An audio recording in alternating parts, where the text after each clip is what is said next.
Well, we've got something interesting on the table here today, even though it looks like just a plain cardboard box. Hi there, welcome back to the channel. OG Blade Reviews here, formerly, yes, this old sword blade reviews. I'll be saying that for a little while until most of you acclimate to the new name. Here we have in a plain old cardboard box, and this came to me from who is it now? DLT Trading. And they were the only ones to have one of these. I've been looking at one for quite a while because I own some other Bastinelli tactical art folders. And that's Bastion Cove, if you don't know the man. Well-established knife designer and maker from France, now living in Florida. And look what we have here. This is a gorgeous blacked out beast of a knife, much in the style that we're used to seeing from Bastinelli knives.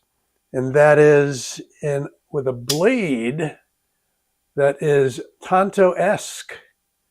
And in many cases, they are more of a sax style. But you're going to see some similarities in handle styles when I show you a couple other knives for compare. This is his first Magnacut folder. It has been out for a while. I would say at least a year, maybe a little bit more than that. It was previously offered in D2, I believe. Not that D2 is a bad thing, but I think many of us are trying to get past D2 because it is only a semi-stainless steel that will rust.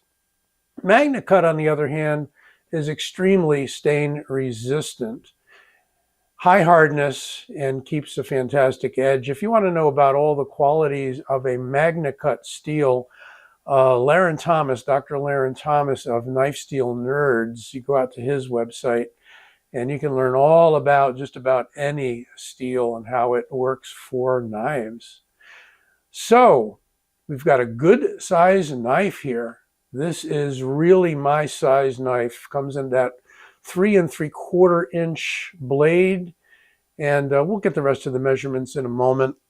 A very nicely micro milled titanium handle. Not sure if it's DLC coated.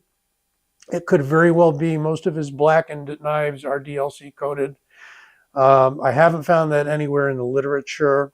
It is a stonewash finish on the blade. It is a little bit of a shiny-ish finish, nowhere near like the last knife that I reviewed from Tucson, which had a highly polished finish. Beautiful knife, but very, very slick. This is not so slick. Has a prominent guard and flipper. I'm going to use the other hand to assist me here, only because this thumb, which has been operated on some time ago, is still not that strong. I'm working on it, man. I'm working on it. It's been 5 months, but they tell me it's going to take a little longer. So you see that scar there. They reworked the joint, and the strength is still coming back. Flexible, but needs a little more strength. Won't get into that. That's a tangent.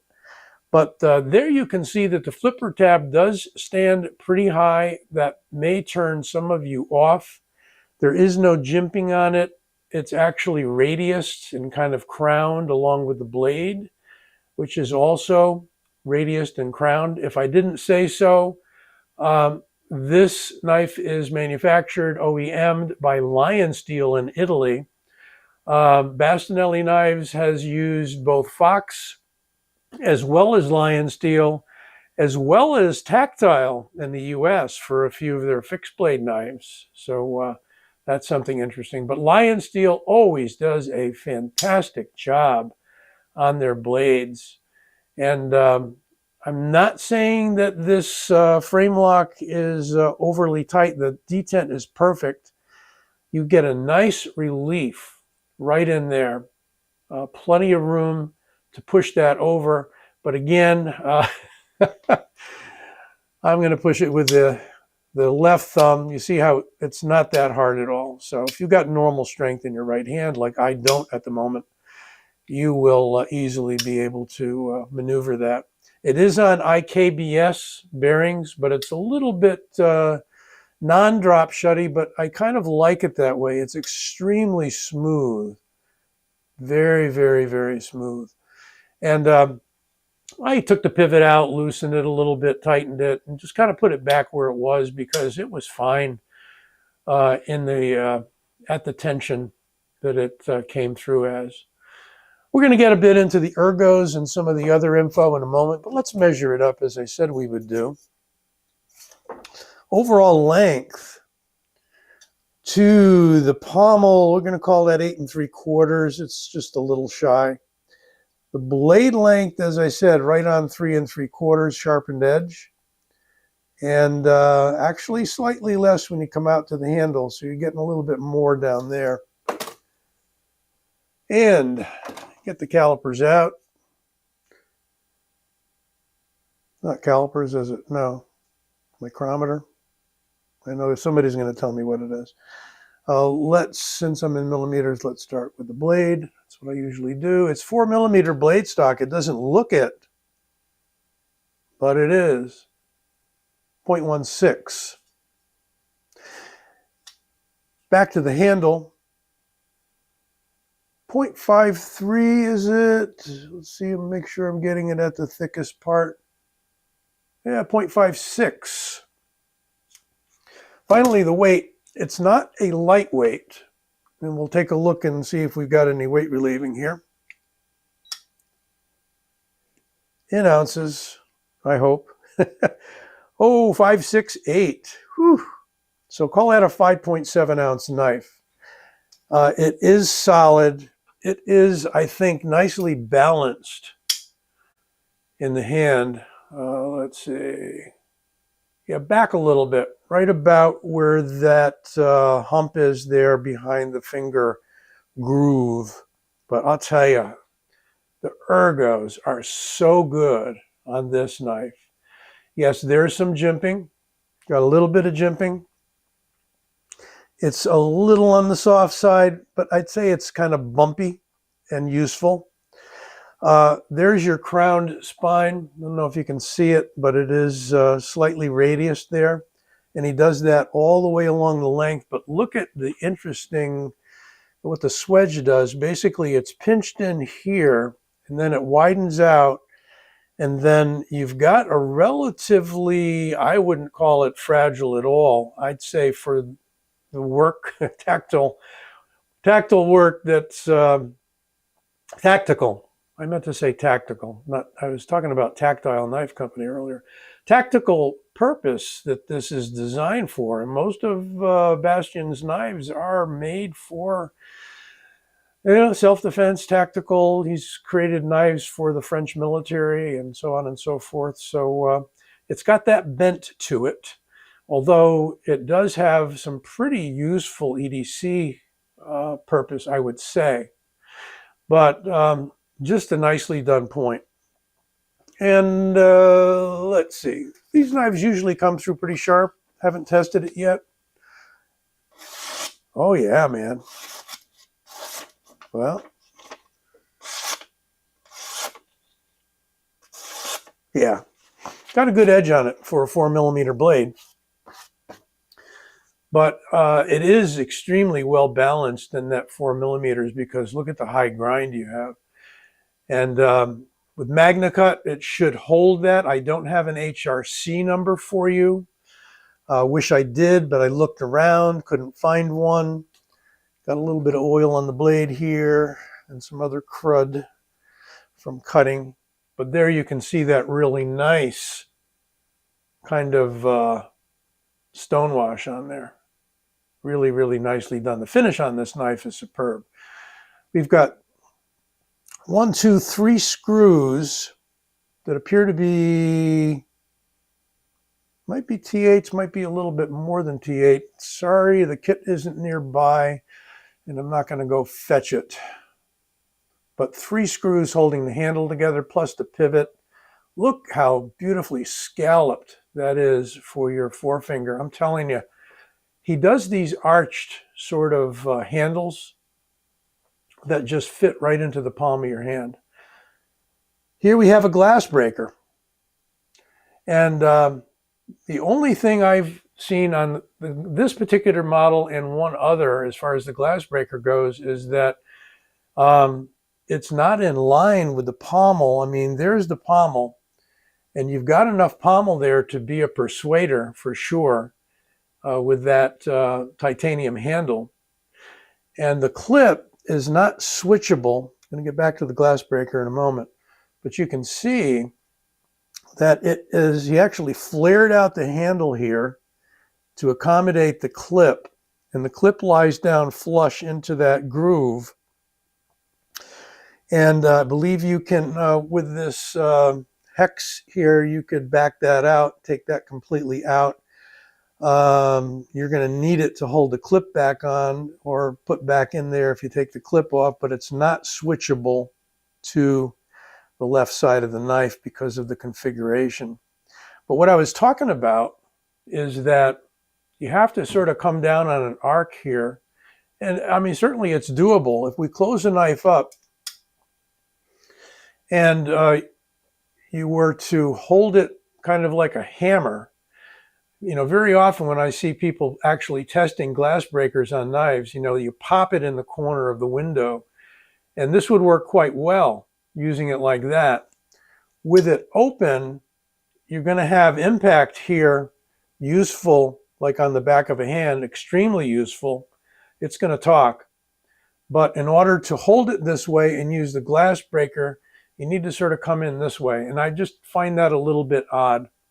It doesn't bother me the number of times I'm going to use a glass breaker, probably, you know, 0.5%. Hopefully I never need to use one to get myself out of a car and going into water or whatnot, but I've got other things for that.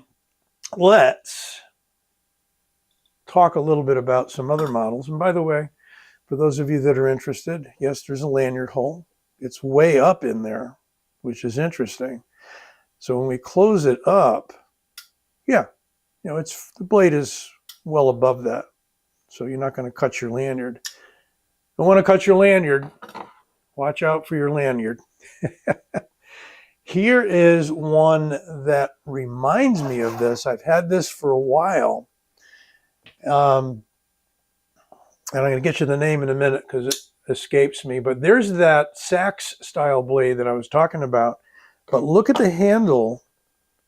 Very similar arch there, except we've got a little more contouring on the top. This one is, get you the name in a second. So this is the Shadow Flipper.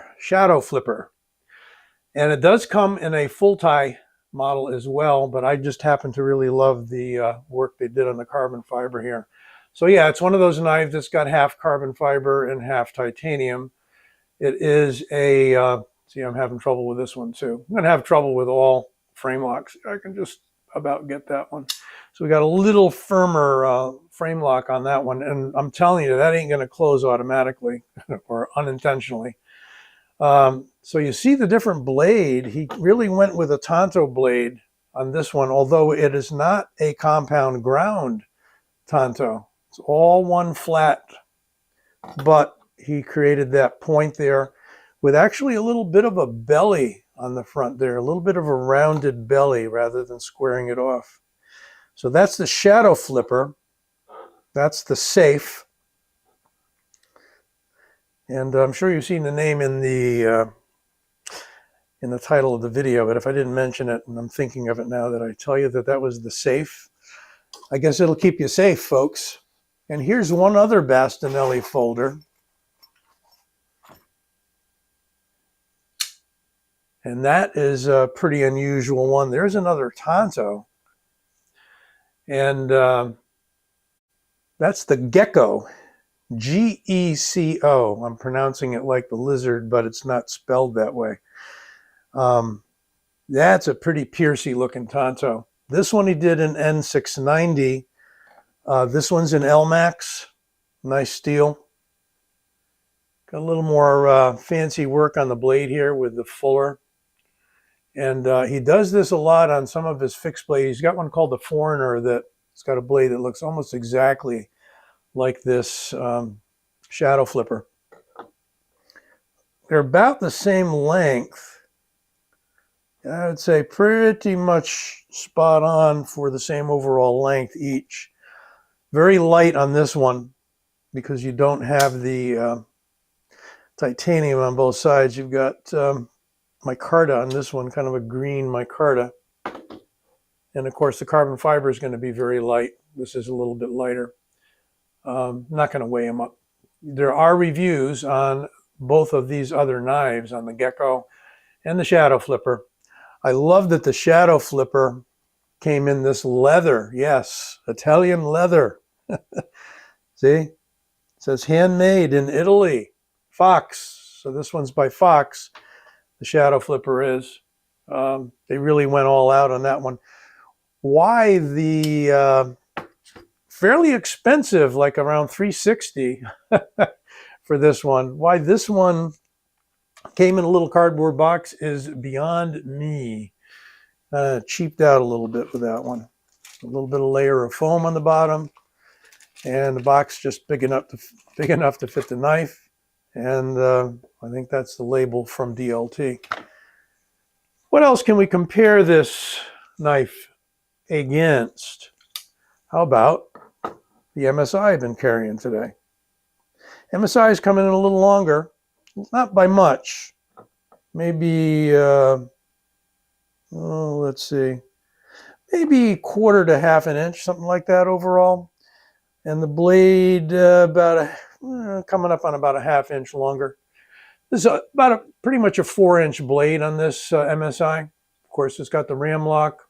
This one is the molded, injection molded one. I've been carrying it quite a bit. Pretty useful knife, and I like large knives. This is not a small knife. You can see, got plenty hanging out there. One more compare for you. Oh, we love compares, so why not do one more compare? Yes, you guessed it, Rat 1. And there is our Rat 1. And what have we got if we even them up? Wow, well, the Rat 1 appears to be very, very slightly, maybe 1/4 inch longer overall. Pretty much the same length blade.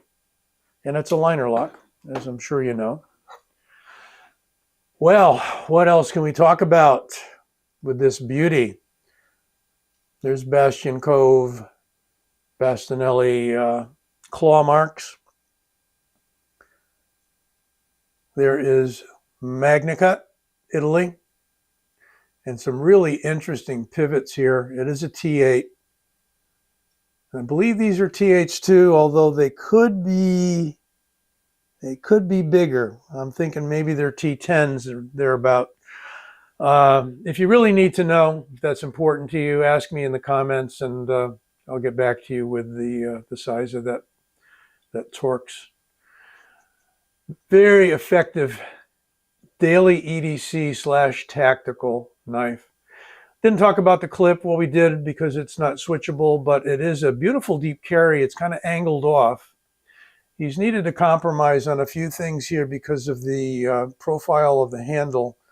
So that kind of swings off to the side, but I've had it in my pocket and it's virtually deep carry. You see almost none of the knife sticking out of your pocket for those that want a deep carry.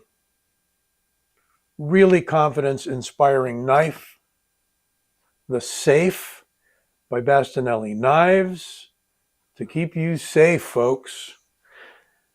Don't forget to give this video a like if you would, and if you haven't, subscribe so you get updates and you get notifications on new videos and whatnot. I'll be back with you soon. OG Blade.